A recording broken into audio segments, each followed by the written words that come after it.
তিলোত্তমা কলকাতা। এই শহরের বুকে ছড়িয়ে রয়েছে বিভিন্ন দ্রষ্টব্য স্থান। কোনোটা আভিজাত্য ও আধুনিকতার মেলবন্ধন সৃষ্টি করেছে, আর কোনোটা বিনোদনের মাধ্যমে জ্ঞানদানের জন্য প্রস্তুত। কোনোটা নেহাতই আবার বিনোদনমূলক।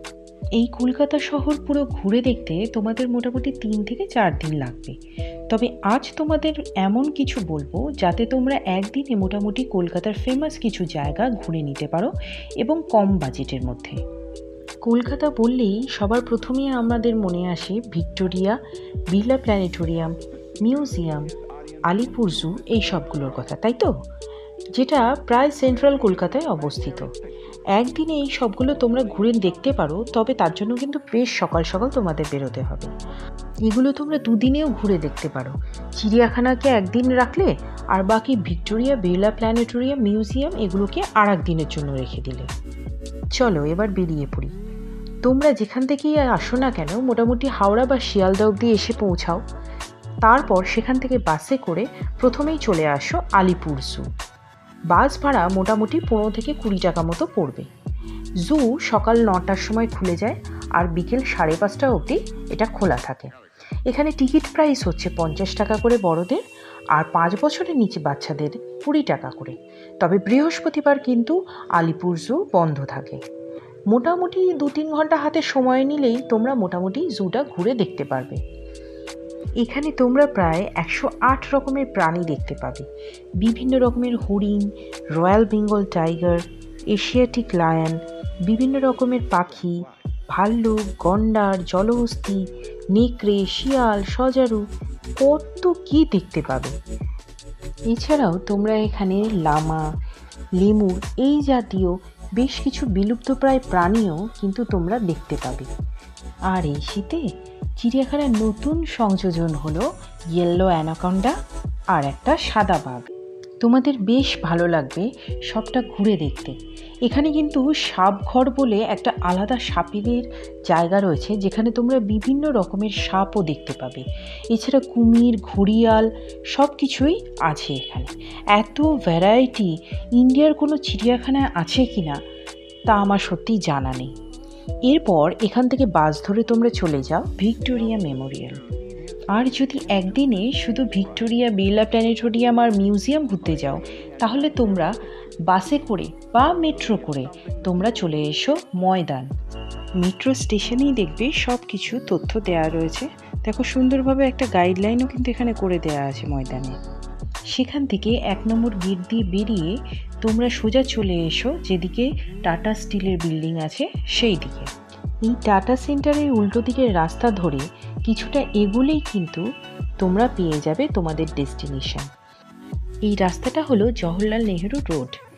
এরপর চলতে চলতে ঠিক টাটা সেন্টারের উল্টো দিকে তোমরা দেখবে ইলিয়ট পার্ক বলে একটা সুন্দর পার্ক রয়েছে। যেতে যেতেই বাঁ দিকে কিন্তু আর একটা দেখো কি সুন্দর একটা পার্ক আমরা দেখতে পেলাম। এটা কিন্তু খুব সুন্দরভাবে সাজিয়েছে। কলকাতাকে সৌন্দর্যায়নের একটা পার্ট তোমরা বলতে পারো। এই পার্কটার নাম ইন্দিরা উদ্যান। ব্যাস পৌঁছে গেলে তোমরা বিড়লা প্ল্যানেটোরিয়াম। এখানে পরপর কিন্তু বিভিন্ন ভাষায় শো চলে, যেমন বেঙ্গলি, ইংলিশ, হিন্দি, এই সব কিন্তু ল্যাঙ্গুয়েজে এখানে শো চলে। মোটামুটি 8 ঘন্টা থেকে 45 মিনিটের শো হয়। বিড়লা প্ল্যানেটোরিয়ামের এই সামনের রাস্তা দিয়ে তোমরা ঢুকে যাও, কিছুটা এগিয়েই কিন্তু তোমরা ভিক্টোরিয়া মেমোরিয়াল পৌঁছে যাবে। এখানে টিকিট প্রাইস 30 টাকা করে যদি শুধু গার্ডেন ঘুরতে চাও, আর ভেতরে গ্যালারি দেখতে চাইলে কিন্তু 50 টাকা করে টিকিট। সার্ক অন্তর্ভুক্ত দেশের নাগরিকদের জন্য 100 টাকা করে, আর বাকি ফরেনারদের জন্য 500 টাকা করে টিকিট। সকাল 5:30 থেকে বিকেল 6টা অবধি খোলা থাকে এই ভিক্টোরিয়া। সোমবার কিন্তু ভিক্টোরিয়া বন্ধ থাকে। বিকেল 5:30 থেকে লাইট অ্যান্ড সাউন্ড শো হয়, যার টিকিট 100 টাকা। 3 বছরের নিচে ও স্টুডেন্টদের জন্য কিন্তু entry free. Tuesday, Friday, Sunday এই দিনগুলোতে কিন্তু বেঙ্গলি শো হয়, আর ওয়েডনেসডেতে ইংলিশ হয়, থার্সডে আর স্যাটারডেতে হিন্দি। সাদা মার্বেলের তৈরি এই মনুমেন্ট কলকাতা ময়দানে ব্রিটিশ আমলে 1921 সালে কিন্তু তৈরি হয়েছিল রানী ভিক্টোরিয়ার স্মৃতির উদ্দেশ্যে।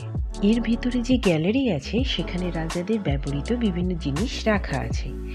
ডোম শেপের ভিক্টোরিয়ার মাথায় কিন্তু একটা পরীর মূর্তি আছে, যাকে অ্যাঞ্জেল অফ ভিক্টোরি বলা হয়। বিড়লা প্ল্যানেটোরিয়ামের সামনে দিয়ে যে প্যারালালি রাস্তাটা চলে গেছে সেখান দিয়েও কিন্তু তোমরা ভিক্টোরিয়া ঢুকতে পারো।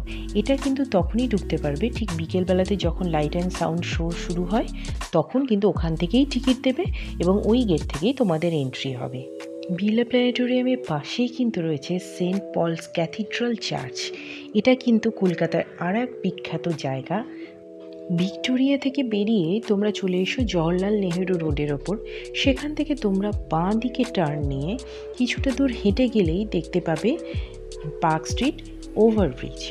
সেই ওভারব্রিজ ক্রস করে তোমরা ডান হাতে দেখতে পাবে সাদা একটা বড় বিল্ডিং, যেটা ইন্ডিয়ান মিউজিয়াম।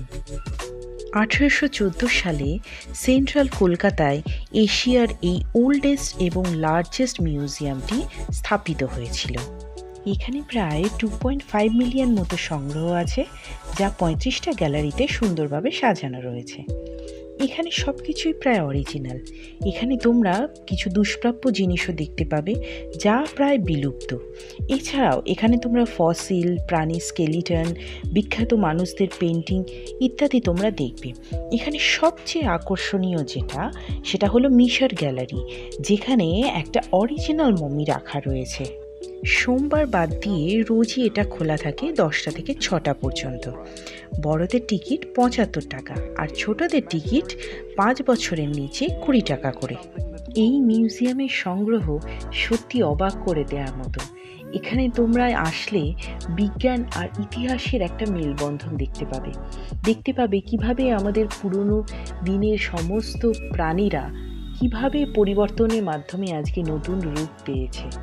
তাহলে চলো এবার দেখে নেওয়া যাক আমাদের কলকাতা শহরের এই কটা জায়গা ঘুরে দেখতে ঠিক কত টাকা খরচা হলো। শিয়ালদা বা হাওড়া থেকে জু পর্যন্ত 15 টাকা, জুয়ের এন্ট্রি ফি 50 টাকা, জু থেকে ভিক্টোরিয়া পর্যন্ত 10 টাকা, ভিক্টোরিয়ার এন্ট্রি ফি 30 টাকা, না হলে যদি ভেতরে ঢোকো 50 টাকা। এরপর সেখান থেকে বিড়লা প্ল্যানেটোরিয়ামের টিকিট 140 টাকা, এরপর ইন্ডিয়ান মিউজিয়ামের টিকিট 75 টাকা, আর সেখান থেকে আবার শিয়ালদা বা হাওড়া অবধি পৌঁছাতে 10 টাকা। তাহলে আমাদের টোটাল খরচা হলো, যদি তোমরা ভিক্টোরিয়ার ভেতরে না ঢোকো, গ্যালারিতে না ঢোকো, তাহলে 330 টাকা, আর গ্যালারিতে ঢুকলে 350 টাকা। তাহলে এবার কলকাতা ঘুরতে বেরিয়ে পড়ো।